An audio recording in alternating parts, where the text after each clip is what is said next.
The Story of Civilization, Part 2, The Life of Greece, being a history of Greek civilization from the beginnings and of civilization in the Near East from the death of Alexander to the Roman conquest, with an introduction on the prehistoric culture of Crete by Durant.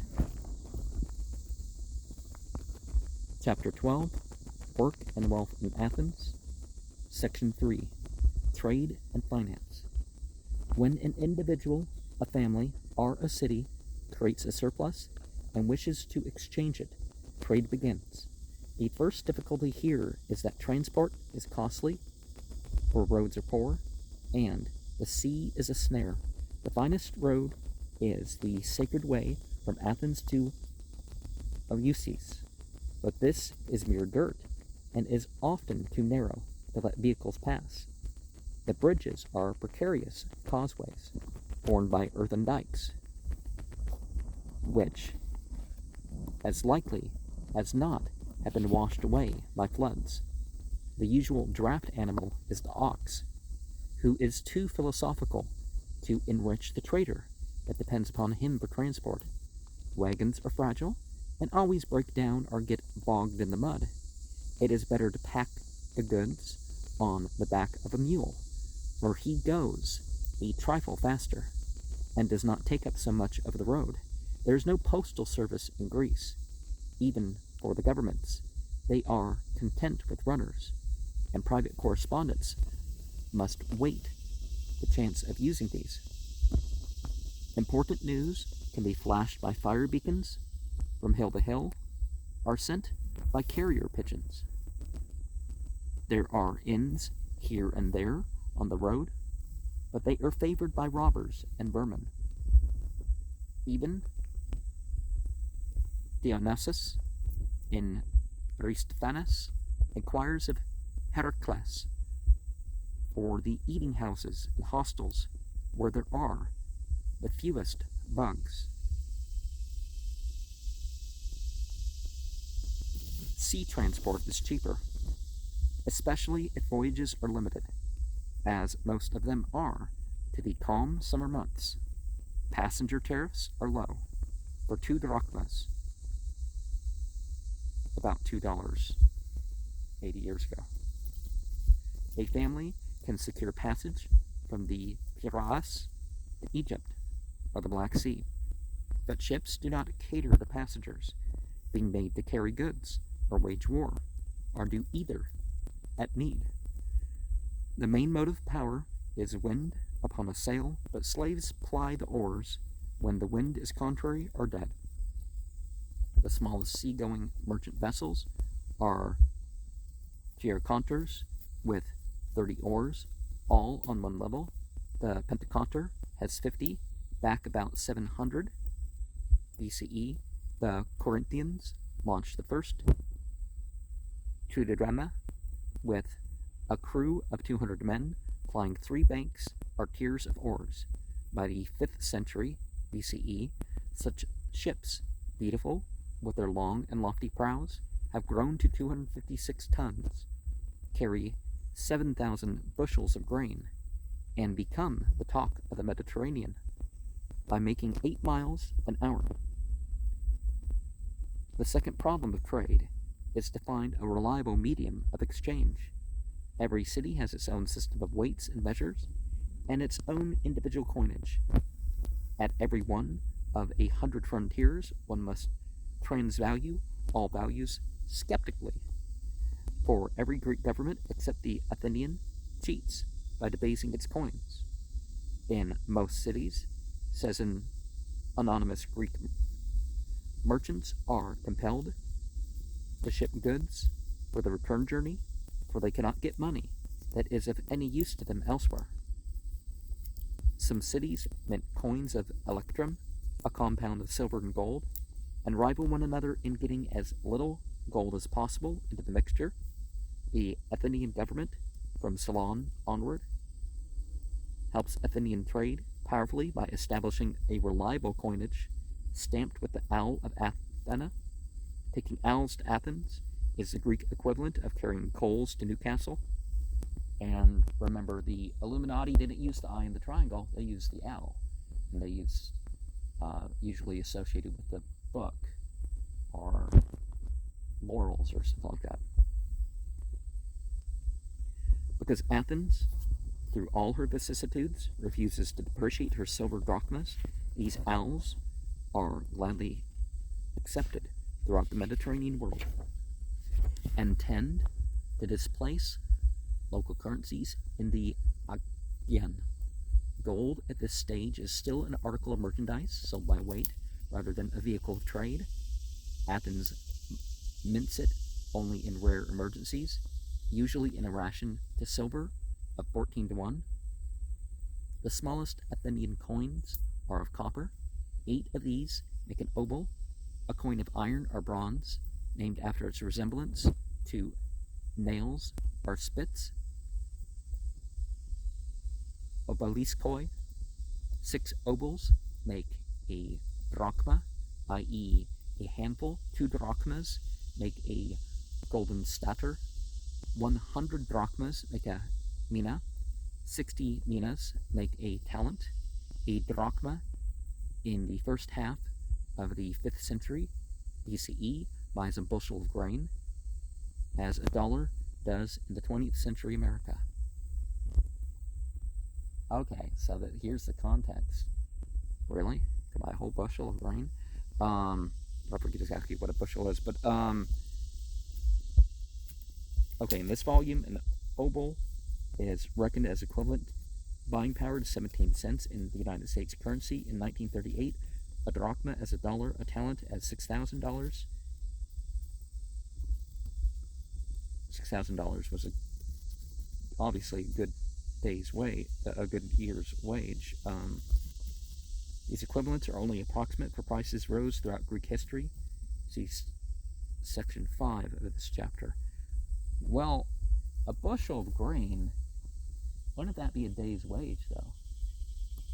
You could get by on what would buy you a bushel of grain, you and your family. So there used to be a day when in America a dollar a day was a good wage, and I'm not sure how long ago that was.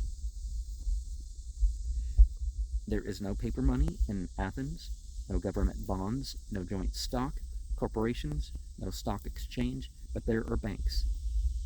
They have a hard struggle to get a footing. For those who have no need for loans, denounce interest as a crime. And the philosophers agree with them. Well, sometimes the need occurs because of the interest being something that's about. So, the average 5th century Athenian is a hoarder. If he has savings, he prefers to hide them rather than entrust them to the banks. Some men lend money on mortgages at 16 to 18%. Some lend it without interest to their friends. Some deposit their money in temple treasuries. The temples serve as banks and lend to individuals and states at a moderate interest. The temple of Apollo at Delphi is in some measure an international bank for all Greece. There is no private loans to governments, but occasionally one state lends to another. Meanwhile, the money changer at his table, trapeza, begins in the 5th century to receive money on deposit and to lend it to merchants at interest rates that vary from 12 to 30% according to the risk. In this way, he becomes a banker. Though, to the end of ancient Greece, he keeps his early name of trapezite, the man at the table. He takes his methods from the Near East, improves them, and passes them on to Rome, which hands them down to modern Europe. Soon after the Persian War, Themistocles deposits 70 talents, $420,000. The Corinthian banker, Peter Stephanus, very much as political adventurers, feather foreign nest for themselves today. This is the earliest known allusion to secular, non-temple banking. Toward the end of the century, Antisthenes and Archestratus established what will become under Pasion the most famous of all private Greek banks. Through such pepizitae, money circulates more freely and rapidly, and so does more work than before, and the faculties that they offer stimulate creatively the expansion of Athenian trade. Trade is not industry or finance. Trade, not industry or finance, is the soul of Athenian economy. Though many producers still sell directly to the consumer, a growing number of them require the intermediary of the market, whose function it is to buy and store goods until the consumer is ready to purchase them. In this way, a class of realtors arises who peddle their wares through the streets, are in the wake of armies, are at festivals, are fairs, are offered them for sale in shops or stalls, in the agora or elsewhere in the town. With the shops come freemen, or medics, or slaves, to haggle with tradesmen and buy for the home. One of the severest disabilities suffered by the free women of Athens is that custom does not allow them to shop. And it sounds like somebody putting a modern sensibility on it. Because in a lot of cultures, women are content for the men to bring things home and suggest things for them to bring home and all that. Foreign commerce advances even faster than domestic trade, for the Greek states have learned the advantages of an international division of labor, and each specializes in some product. The shield maker, for example, no longer goes from city to city at the call of those who need him, but makes his shields in his shop and sends them out to the markets of the classic world. In 1 century, Athens moves from household economy, wherein each household makes nearly all that it needs, to urban economy, wherein each town makes nearly all that it needs, to international economy, where each state is dependent upon imports and must make exports to pay for them. The Athenian fleet, for 2 generations, keeps the Aegean clear of pirates, and from 480 to 430, commercial thrives, as it never will again until Pompey suppresses piracy in 67 BCE. The docks, warehouses, markets, and banks of the Piraeus offer every faculty for trade. Is it Pompeu? I'm not sure about the Greek spelling, so I'm taking a guess here. Soon, the busy port becomes the chief center of distribution and reshipment for the commerce between the East and the West. The articles which it is difficult to get, one here, one there, from the rest of the world, says Isocrates. All these it is easy to buy in Athens. The magnitude of our city, says Thucydides, draws the produce of the world into our harbor, so that to the Athenian, the fruits of other countries are as familiar a luxury as those of his own. From the Piraeus, merchants carry the wine, oil, wool, minerals, marble, pottery, arms, luxuries, books, and works of art produced by the fields and shops of Attica. To the Piraeus, they bring grain from the Byzantium, Syria, Aegyptus, Italy, and Sicily.